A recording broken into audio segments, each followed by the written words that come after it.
Hello and welcome back to my channel, or welcome if you are new. I am so glad you clicked on this video and I hope you enjoy watching me do a super clean in a very small kitchen. As you can see, I had so many dishes to do.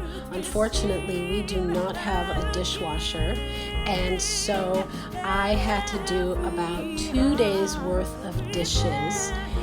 I don't know, do you guys who don't have dishwashers, do you wash dishes as they get dirty, or do you wait and let them pile up and then just do them all at once, kind of the way I do it? Let me know down in the comments. I'd love to hear your thoughts on it, and let's get going with this video.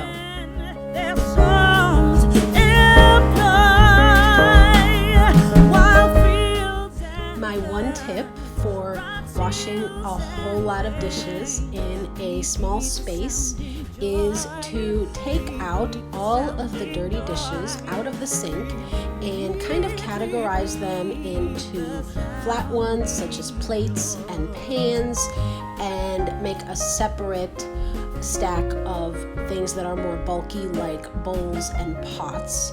And I like to put the flat dishes in first, and then followed by the pans, and then I will do the bulkier items like bowls and pots, and then lastly I will put any flat pieces such as a cutting board. I will stick that in on the side somewhere, and then I will usually not put mugs on the dish drying rack because I'm always afraid that they're gonna fall and break, and I really love my mugs. I have different ones, and you know what, maybe I'll do a video and show you all the different mugs that I have someday. But for now, I just wash them and then I put them back on the counter to air dry, and then I just put them right back into the cabinet.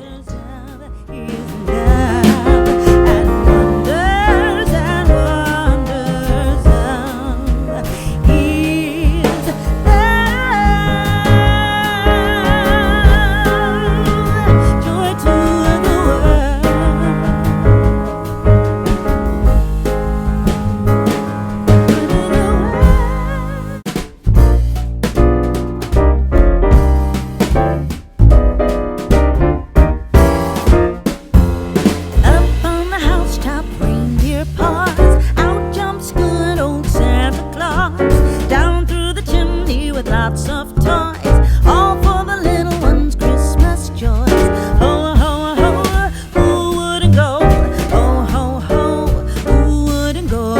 Up on the housetop, click, click, click, down through the chimney with good Saint Nick.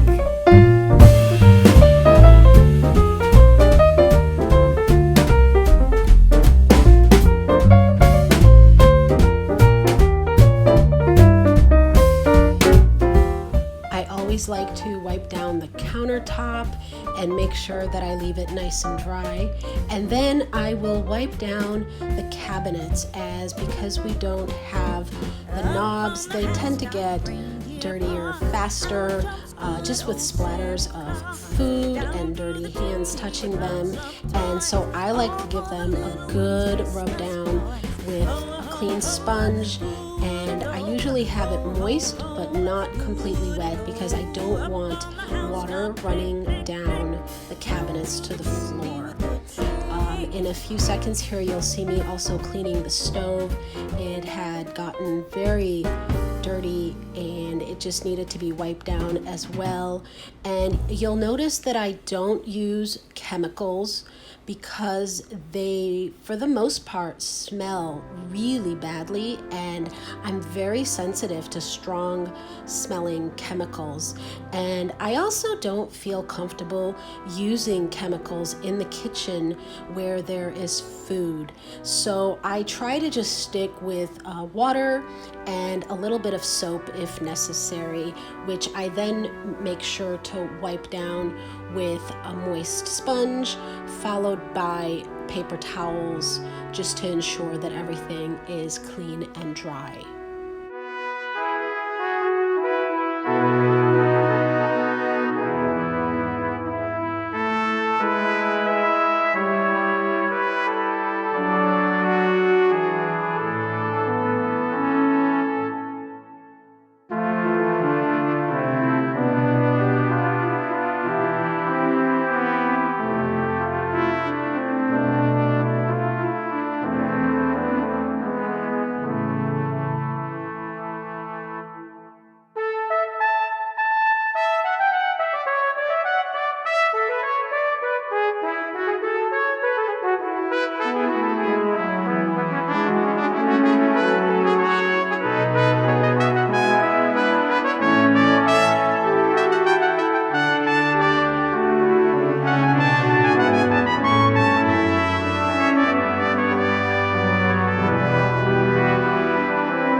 great shineth the everlasting light. The hopes and fears of all the years are met in here tonight.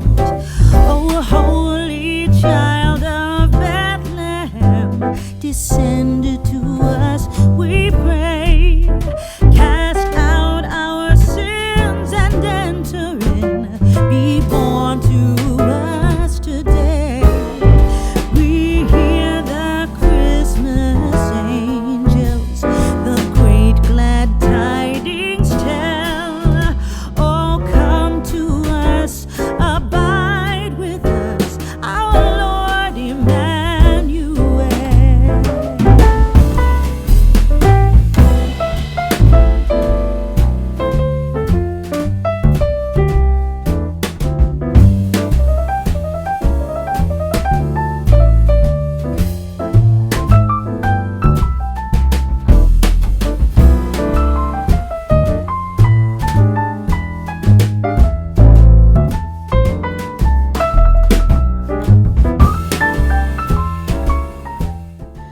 We are about to get to the fun part of the video where I am going to be doing some Christmas crafts that I will be displaying in my small kitchen.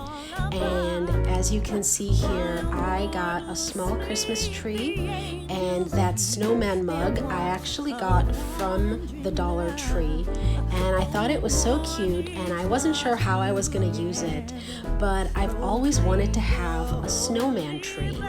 And when I saw that this little Christmas tree fit right into the mug, I just loved the idea of having a little snowman tree in my kitchen. And so I'm just using cotton balls and the cotton strings that you see, the longer pieces of cotton. Those are actually from a section of cotton that comes in pill bottles like Tylenol or Advil. When you first open the pill bottle, they usually stuff a bunch of cotton in there, and I always save that cotton, and I usually just use it to remove nail polish, but in this case I thought it would make for a great snow-like substance on the tree. I then proceeded to remove all of my fall decor, and as you'll see, I put the tree where my little coffee bar was, so I removed the coffee things and I put them together with my K-cups. And I thought that worked out really well, actually. And as you can see, I have a red Keurig. That is actually new. I thrifted it, believe it or not. And it only cost me $13. And I have to say, it's amazing. I've never had a Keurig before. I got that mistletoe sign from the 99 cents only store, and I had some red ribbon, so I'm just attaching it with some hot glue, and I thought it turned out so cute. I wasn't planning to use red in my decor this year, but after I got that red Keurig, I just knew that red was going to be part of my holiday decor theme. Those are Christmas cookie cutters, and I will be baking some cookies later this month, and I hope that you will join me for that video. But in the meantime, I wanted to use a few of them just to create a little bit more of a festive vibe above the stove. And so I was using these silver colored pipe cleaners, and I got that whole package from the Dollar Tree, by the way. And I decided to use the silver ones, and I'm just tying them around the top of the cookie cutter. And I chose a Christmas tree cookie cutter and a star-shaped cookie cutter. And you'll see in just a second here what I do with them.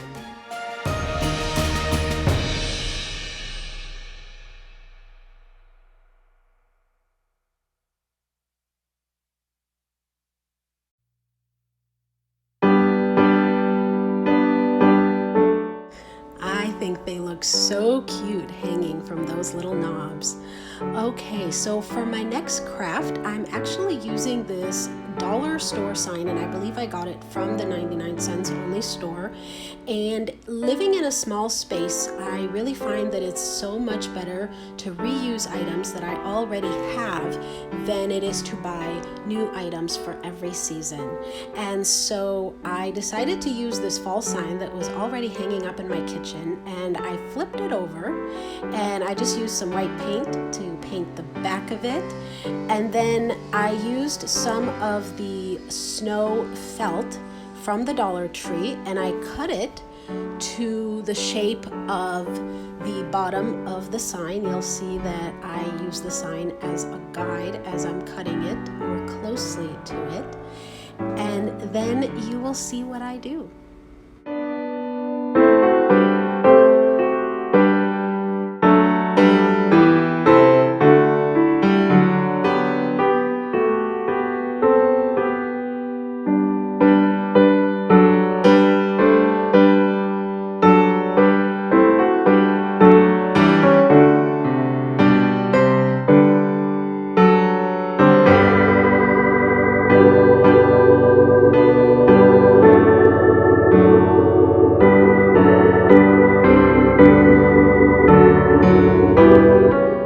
I decided to do some dry brushing with a light blue paint, and then I got these letters, and I don't remember if I got them from the Dollar Tree or possibly from the Target dollar spot, but they are a rose gold color and I absolutely love them. And so you'll see here that I'm just kind of putting them where I think I want them to go, and then I used the little Christmas tree ornaments that I got for $1 from the Dollar Tree, and I took them off of their strings, and now I'm just putting everything together.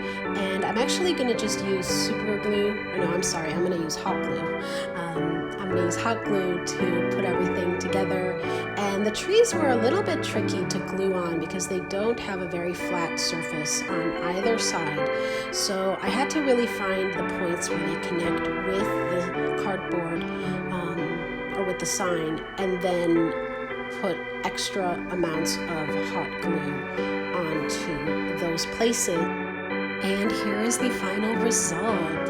You'll see that I used some of the crafts that I made in a previous video, which I will link above for you if you would like to see how I made that 3D sign, as well as that black and white plaid shadow box.